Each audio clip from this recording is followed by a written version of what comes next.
How to change Outlook password. Hi everyone, welcome back to the channel. In today's video I'll guide you on how you can change your Outlook password, so make sure to watch the video till the very end.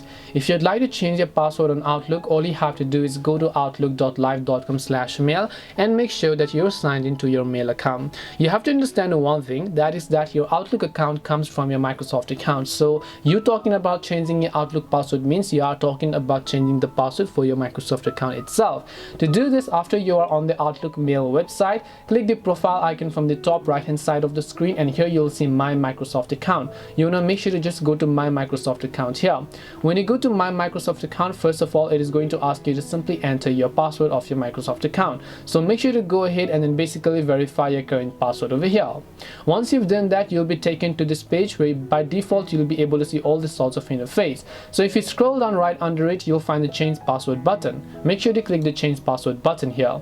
As you've done that, on the next page, of course, verify your current password, click the sign in button. All you have to do is also verify your identity, so make sure to click on verify identity. And because I have two-factor authentication enabled, it is asking me to verify to another email. In your case, it might not ask you to verify it. So in this case, I'm just going to go ahead and input my email address that is associated with this. Click the send code option. It's going to send a verification link to my other email. So first of all, I'm going to verify that. Once I've done that, basically right over here I'll receive the code, so I'm just going to copy it up and I'm just going to paste it here. Click the verify button.